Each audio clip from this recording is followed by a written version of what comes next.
चोर की आत्मा।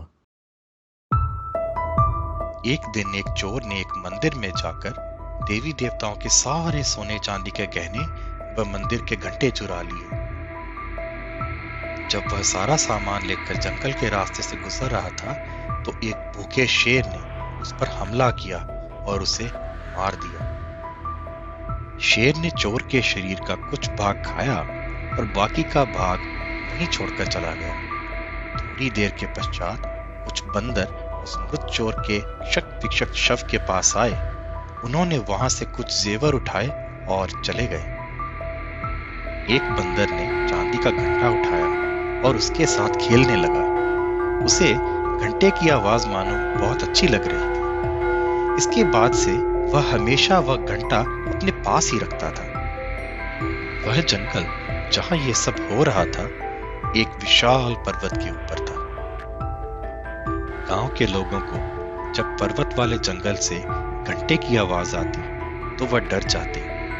वे सभी इस बात से हैरान होते और इस रहस्यमय आवाज पर चर्चा करते रहते। एक दिन एक बहादुर युवक ने उस घंटे की आवाज के रहस्य का पता लगाने के लिए उस जंगल में जाने का निर्णय किया। शीघ्र ही वह जंगल में पहुंच गया जहां उसे चोर का शव पड़ा दिखाई दिया। अचानक उसे घंटे के बजने की आवाज सुनाई दी। उसने उस आवाज तक पहुंचने का बहुत प्रयास किया किंतु उसका प्रयास विफल रहा। वह घबरा कर पर्वत से उतरकर वापस अपने गांव आ गया। उसने गांव वालों से कहा, पर्वत के घने जंगल में एक कुख्यात चोर का शव शक्त विक्षत अवस्था में पड़ा है। उसकी आत्मा जंगलों में भटक रही है, वही आवाज उत्पन्न करती है। वह द्रुत आत्मा जंगल में आने जाने वाले लोगों को मार देती है। घंटे के बजने का अर्थ है एक और व्यक्ति की मौत। उस नवयुवक की बातें सुनकर गांव वाले अत्यधिक भयभीत हो गए और उन्होंने पर्वत पर जाना ही बंद कर दिया। शीघ्र ही यह बात गांव के राजा के कानों तक पहुंची।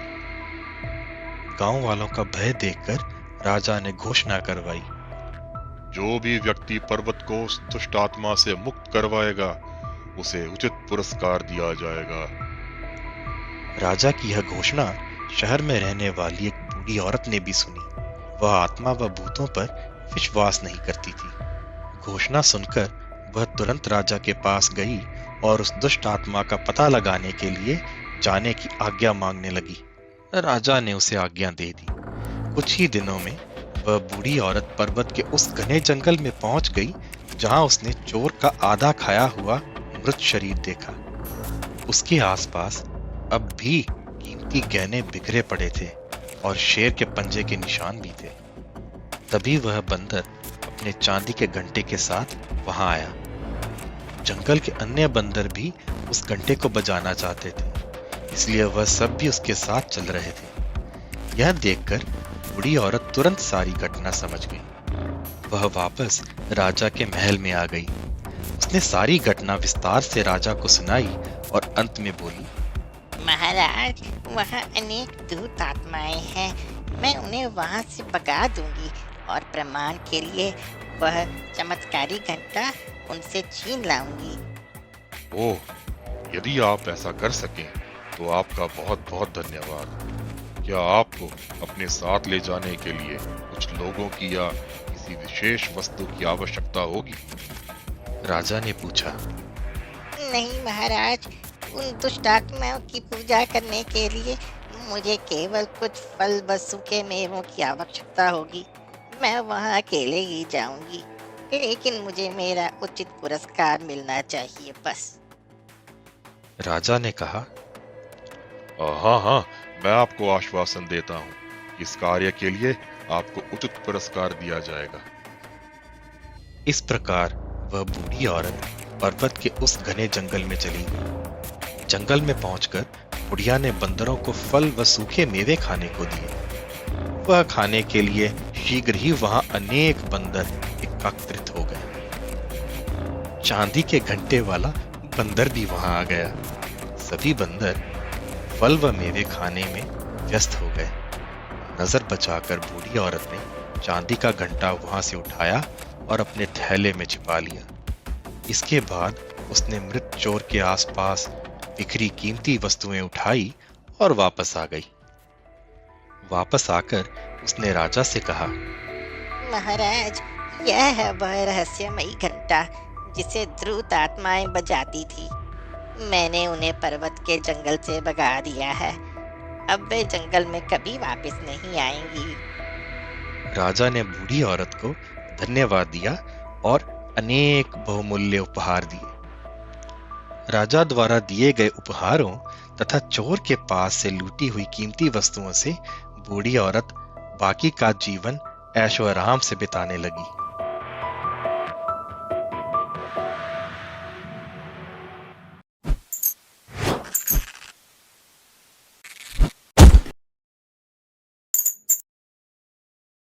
कंधे के ऊपर गधा। किसी गांव में शंभू दयाल नाम का एक प्रसिद्ध ब्राह्मण रहता था। वह बहुत विद्वान था और लोग आए दिन उसे अपने घर में भोजन के लिए निमंत्रण देते रहते थे। एक दिन ब्राह्मण एक सेठ जी के यहाँ भोजन करके आ रहा था। लौटते समय सेठ ने ब्राह्मण को एक बकरी उपहार में दी, जिससे ब्राह्मण रोज उसका दूध पी सके। ब्राह्मण बकरी को कंधे पर रखकर अपने घर की ओर जा रहा था। रास्ते में 3 ठगों ने ब्राह्मण और उसकी बकरी को देख लिया और ब्राह्मण को लूटने का षड्यंत्र रचा। वे ठग थोड़ी थोड़ी दूरी पर जाकर खड़े हो गए। जैसे ही ब्राह्मण पहले ठग के पास से गुजरा, वह ठग जोर जोर से हंसने लगा। ब्राह्मण ने इसका कारण पूछा तो ठग ने कहा, क्षमा करना महाराज, मैं पहली बार देख रहा हूँ कि एक ब्राह्मण देवता अपने कंधे के ऊपर गधे को लेकर जा रहा है। ब्राह्मण को उसकी बात सुनकर गुस्सा आ गया और ठग को बुरा भला कहते हुए वह आगे बढ़ गया। थोड़ी ही दूरी पर ब्राह्मण को दूसरा ठग मिला। ठग ने गंभीर स्वर में पूछा, ए ब्राह्मण महाराज, क्या इस गधे के पैर में चोट लगी है जो आप इसे अपने कंधे पर रखकर ले जा रहे हैं? ब्राह्मण उसकी बात सुनकर सोच में पड़ गया और ठग से कहा, तुम्हें दिखाई नहीं देता है? यह बकरी है, गधा नहीं। हे राम, कैसे कैसे मूर्ख भरे पड़े हैं इस गांव में। ठग ने कहा, महाराज, शायद आपको किसी ने बेवकूफ बना दिया है। बकरी की जगह गधा देकर। ब्राह्मण ने उसकी बात सुनी और सोचता हुआ आगे बढ़ गया। कुछ दूरी पर ही उसे तीसरा ठग दिखाई दिया। तीसरे ठग ने ब्राह्मण को देखते ही कहा, अरे अरे महाराज, आप क्यों इतनी तकलीफ उठा रहे हैं? आप कहें तो इसे आपके घर तक मैं छोड़ कर आता हूँ। मुझे आपका आशीर्वाद और पुण्य दोनों मिल जाएंगे। ठग की बात सुनकर ब्राह्मण खुश हो गया और बकरी को उसके कंधे पर रख दिया। थोड़ी दूर जाने पर तीसरे ठग ने पूछा, क्षमा करना महाराज, लेकिन आप इस गधे को कहाँ लेकर आ रहे हैं? ब्राह्मण ने उसकी बात सुनी और कहा, हे राम, भले मानस, यह गधा नहीं बकरी है। ठग ने जोर देकर कहा, हे ब्राह्मण देवता, लगता है आपके साथ किसी ने छल किया है और यह गधा दे दिया। ब्राह्मण ने सोचा कि रास्ते में जो भी मिल रहा है बस एक ही बात कह रहा है। तब उसने ठग से कहा, एक काम करो, यह गधा मैं तुम्हें दान करता हूँ, तुम ही इसे रख लो। राम राम राम। ठग ने ब्राह्मण की बात सुनी और बकरी को लेकर अपने साथियों के पास आ गया। फिर तीनों ठगों ने बाजार में उस बकरी को बेचकर अच्छी कमाई की और ब्राह्मण ने उनकी बात मानकर अपना नुकसान कर लिया। कहानी से सीख, किसी भी झूठ को अगर कई बार बोला जाए तो वो सच लगने लगता है।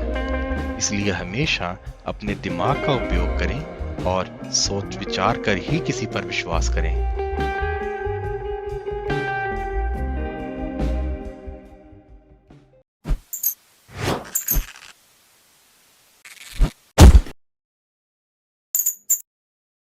लोहा खाने वाले चूहे। एक बार की बात है, सीतापुरी गांव में जीर्णधन नाम का एक बनिया रहता था। उसका काम कुछ अच्छा नहीं चल रहा था, इसलिए उसने धन कमाने के लिए विदेश जाने का फैसला किया। उसके पास कुछ ज्यादा पैसे या कोई कीमती वस्तु नहीं थी, सिर्फ उसके पास एक लोहे का तराजू था। उसने वो तराजू साहूकार को धरोहर के रूप में दे दिया और बदले में कुछ रुपए ले लिए।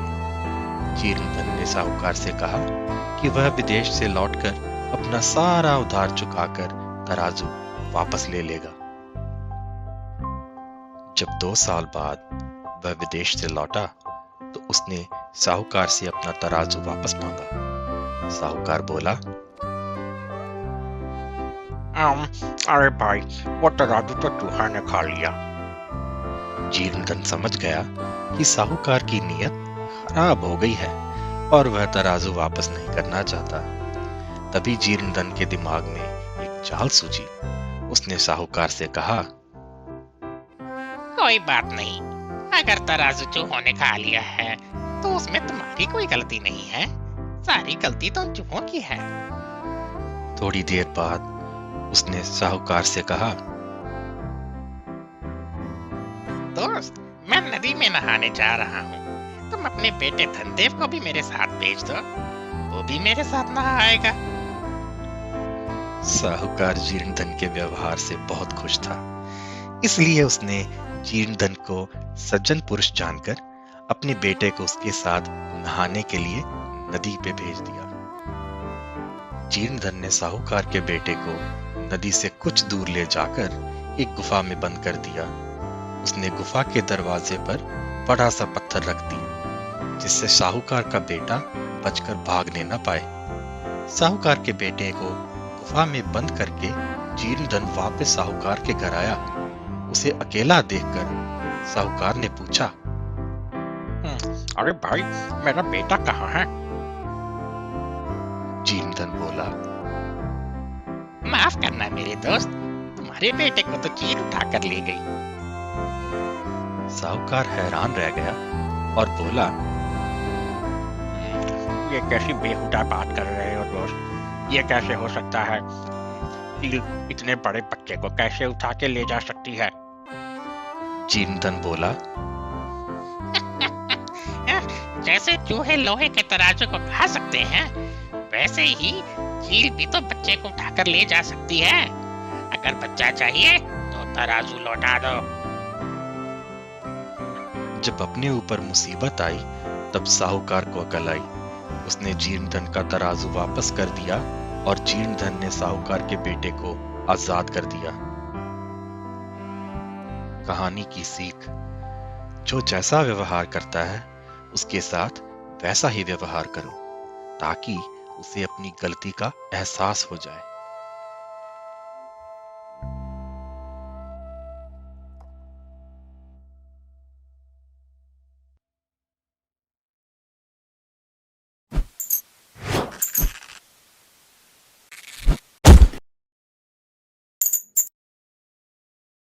धोबी का गधा। किसी एक गांव में एक धोबी अपने गधे के साथ रहता था। वह रोज सुबह अपने गधे के साथ लोगों के घरों से गंदे कपड़े लाता और उन्हें धोकर वापस दे आता। यही उसका दिन भर का काम था और इसी से उसकी रोजी रोटी चलती थी। गधा कई सालों से धोबी के साथ काम कर रहा था और समय के साथ साथ अब वह बूढ़ा हो गया था। बढ़ती उम्र ने उसे कमजोर बना दिया, जिस वजह से वह ज्यादा कपड़ों का वजन नहीं उठा पाता था। एक दोपहर धोबी अपने गधे के साथ कपड़े धोने धोबी घाट जा रहा था। धूप तेज थी और गर्मी की वजह से दोनों की हालत खराब हो रही थी।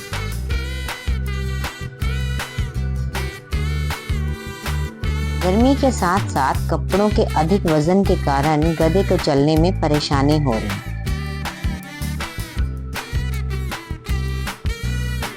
वो दोनों घाट की तरफ जा ही रहे थे कि अचानक गधे का पैर लड़खड़ाया और वह एक गहरे गड्ढे में गिर गया।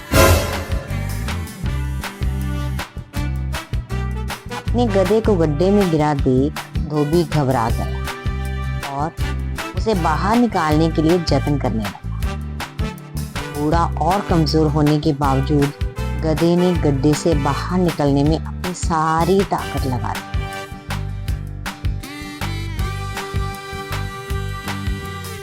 लेकिन गधा और धोबी दोनों नाकामयाब रहे।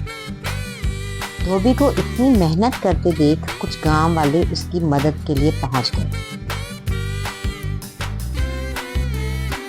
लेकिन कोई भी उसे गड्ढे से बाहर नहीं निकाल पाया।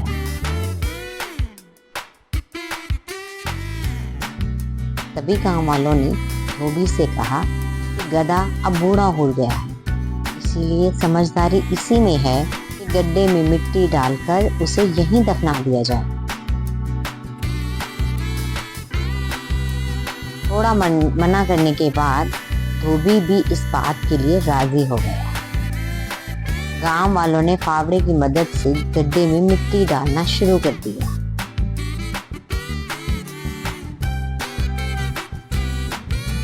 जैसे ही गधे को समझ आया कि उसके साथ क्या हो रहा है तो वह बहुत दुखी हुआ और उसकी आंखों से आंसू निकलने लगे।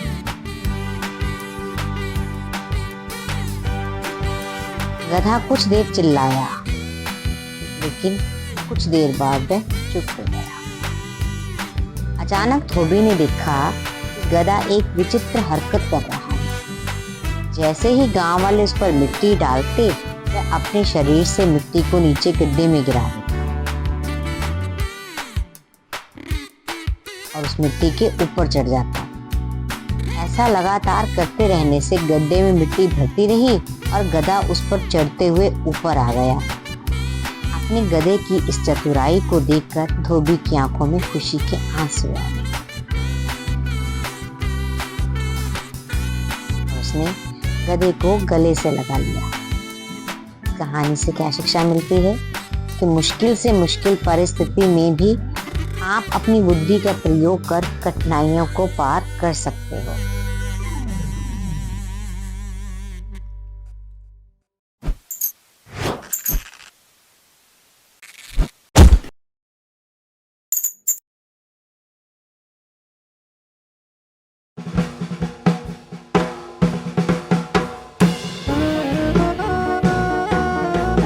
सालों पहले वरुण पर्वत के पास एक राज्य बसा हुआ था। उस राज्य में एक बड़ा सा सांप मंदविष भी रहता था। बूढ़ा होने की वजह से वह आसानी से अपना शिकार ढूंढ नहीं पाता था। एक दिन उसने तरकीब सोची। वो तुरंत मेंढकों से भरे हुए एक तालाब के पास पहुंच गया। वहां वह दुखी सा होकर एक पत्थर के ऊपर बैठ गया।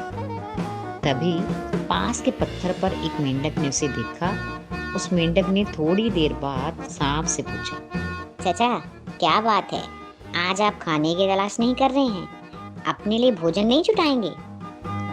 इतना सुनते ही सांप ने रोनी सी सूरत बनाकर मेंढक को अपनी कहानी सुनाई। सांप ने कहा, मैं आज भोजन की तलाश में किसी मेंढक के पीछे पीछे जा रहा था। अचानक से मेंढक ब्राह्मणों के झुंड में जाकर छुप गया। मेंढक को भोजन बनाने के चक्कर में मैंने गलती से एक ब्राह्मण की बेटी को काट लिया, जिससे उसकी मौत हो गई। इससे नाराज होकर ब्राह्मण ने मुझे श्राप दे दिया।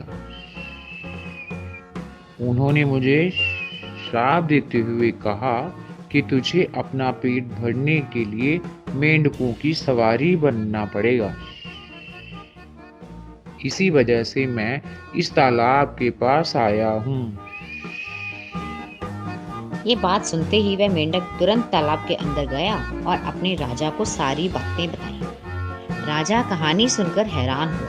पहले तो उसे बिल्कुल भी यकीन नहीं हुआ, लेकिन कुछ देर सोच विचार करने के बाद मेंढकों का राजा जल भाग तालाब से बाहर निकलकर एकदम कूदते हुए सांप के फन पर जाकर बैठ गया। राजा को ऐसा करते हुए देखकर अन्य मेंढकों ने भी ऐसा ही किया। सांप समझ गया था कि मेंढक अभी मेरी परीक्षा ले रहे हैं। सांप भी बिना विचलित हुए आराम से सबको अपने फन पर कूदने दे रहा था और उन्हें घुमा रहा था। इसके बाद मेंढकों के राजा ने कहा, जितना मज़ा मुझे सांप की सवारी करके आया उतना मुझे आज तक किसी की सवारी करके नहीं आया।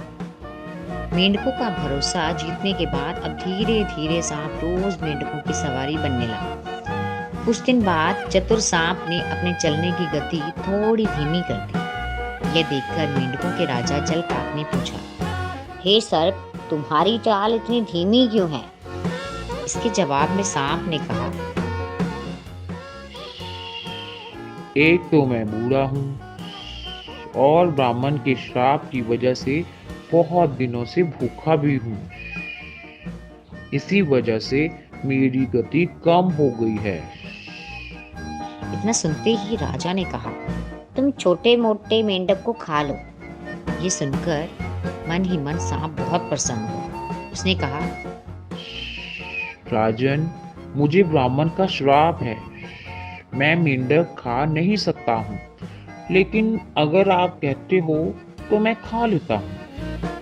ऐसा करते करते वह रोज छोटे छोटे मेंढक खाने लगा और तंदुरुस्त हो गया। अब सांप को रोज बिना किसी मेहनत के खाना मिल रहा था। सांप काफी प्रसन्न था। मेंढक सांप की चाल अब तक नहीं समझ पाए थे। मेंढक के राजा को भी सांप की इस साजिश की भनक नहीं लगी।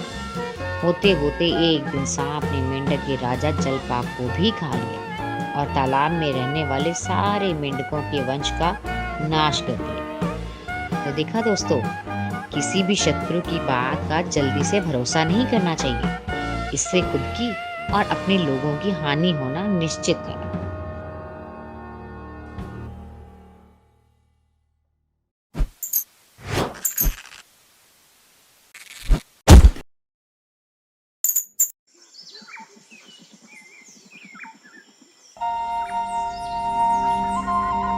सुंदरवन नाम के जंगल में एक शेर रहा करता था। शेर रोज शिकार करने के लिए नदी के किनारे जाया करता था।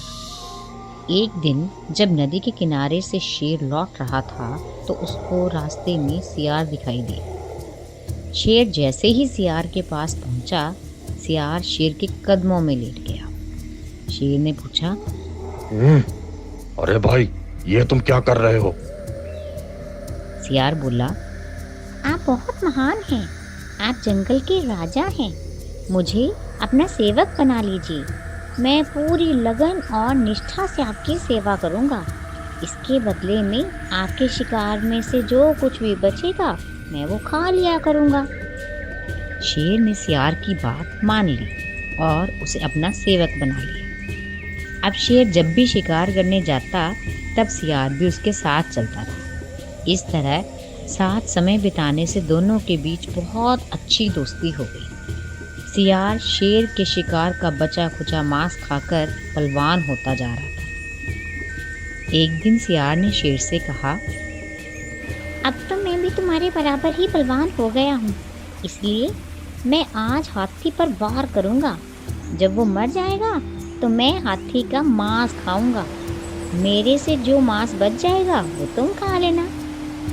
शेर को लगा कि सियार दोस्ती में ऐसा मजाक कर रहा है, लेकिन सियार को अपनी शक्ति पर कुछ ज्यादा ही घमंड हो चला था। सियार पेड़ पर चढ़कर बैठ गया और हाथी का इंतजार करने लगा। शेर को हाथी की ताकत का अंदाजा था, इसीलिए उसने सियार को बहुत समझाया, लेकिन वो नहीं माना।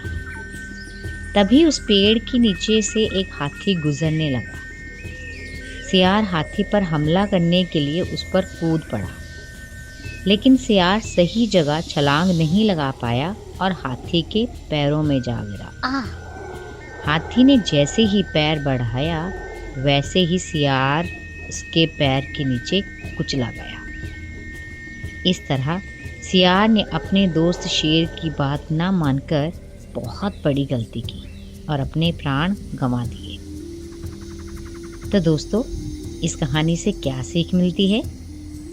हमें कभी भी किसी बात पर घमंड नहीं करना चाहिए और अपने सच्चे दोस्त को नीचा नहीं दिखाना चाहिए।